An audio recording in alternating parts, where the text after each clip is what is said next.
So hey guys, welcome to another video. And आज की इस वीडियो में बात करेंगे ऑस्ट्रेलिया का विजिटर वीज़ा आप किस तरह से स्मूथली प्रोसेस करवा सकते हो और इसके अंदर क्या क्या रिक्वायरमेंट्स रहती है, किस तरह से कौन से डॉक्यूमेंट्स इसके अंदर लगते हैं, आपका जो फ़ंड होता है कितना शो करवाना पड़ता है और किस तरह से शो करवाना पड़ता है। और इसके अलावा जो ITR, bank statement, job, business, जो भी चीज़ें होती हैं, ट्रैवल हिस्ट्री और आपकी एज कितनी होनी चाहिए, सारे जो भी जितने भी डाउट्स आपके हैं सारे इसी वीडियो के अंदर क्लियर हो जाएंगे। तो बेसिकली होता क्या है कि जब भी किसी को विजिटर वीज़ा प्रोसेस करवाना होता है तो वो नॉर्मल सी बात है, एजेंट के पास जाएगा और एजेंट के पास जाके बोलता है कि विजिटर वीज़ा के लिए प्रोसेस करना है। तो इसमें अगर कोई 2-3% अगर कोई जेन्युइन एजेंट बैठे हैं जो अच्छे से काम करवाते हैं जेन्युइनली, तो वो तो उस बंदे की प्रोफाइल देख के बता देंगे कि आपका होगा नहीं होगा और कितना रिस्क रहता है। बट भाई जो पैसा ठगने वाले बैठे हैं वो आपकी फ़ाइल को एक्सेप्ट कर लेते हैं। उसके बाद में चाहे आपकी फ़ाइल में कुछ भी ना हो, ना कुछ भी जेन्युइन ना हो उसके अंदर, फिर भी वो एक्सेप्ट कर लेते हैं। फिर जब कॉस्ट की बात आती है तो 5 लाख 10 लाख ऐसे कुछ बातें होती हैं और बंदे आज की डेट के अंदर दे भी रहे हैं इतने इतने रुपए।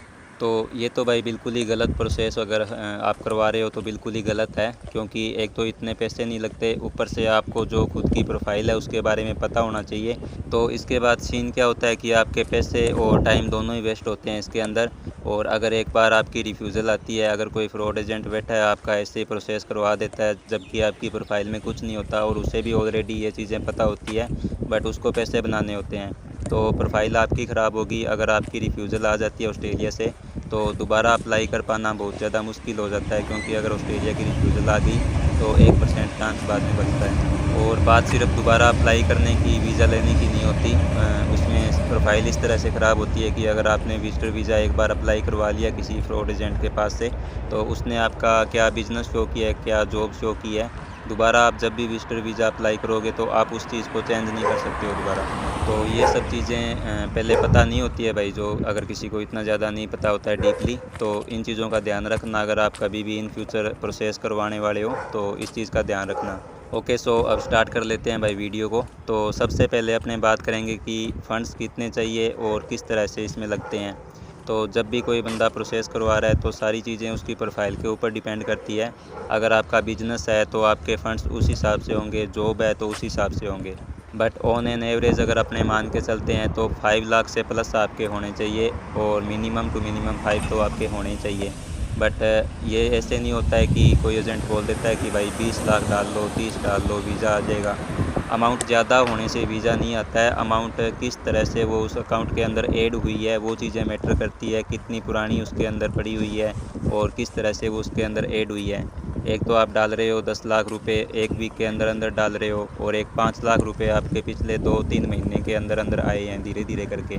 तो इन दोनों में काफ़ी फ़र्क रहता है। अमाउंट ज़्यादा से कोई मतलब नहीं होता है, अमाउंट किस तरह से सही तरीके से आपके उस अकाउंट के अंदर आई हुई है वो चीज़ें आगे चेक होती है।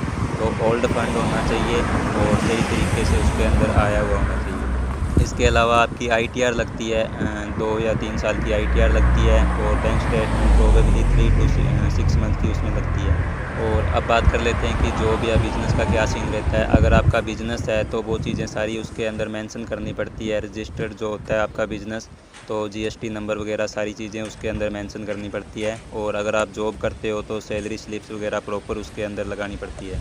तो इस तरह से इसका एक पूरा प्रोसीजर रहता है जिसको फॉलो करके आप अपनी फ़ाइल को जेन्युइन तरीके से प्रोसेस करवा सकते हो।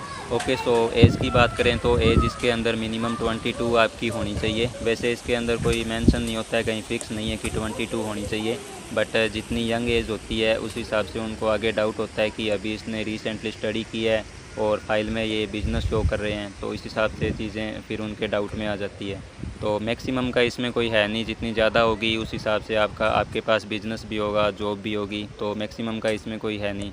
वहाँ मिनिमम आपकी 22 से प्लस होनी चाहिए। अगर कोई 20, 18 या फिर जो भी है 22 से नीचे, तो उनका क्या सीन होता है कि वो जॉब दिखा सकते हैं। वो भी अगर उनके पास जॉब हो, प्रॉपर जॉब हो उनके पास, और स्टडी के बाद में अगर वो उन्होंने कोई कंटिन्यू जॉब की है तो आप उसका एक्सपीरियंस, जो भी चीज़ें आप सैलरी वगैरह शो करवा सकते हो, सारी चीज़ें शो करवानी पड़ेगी।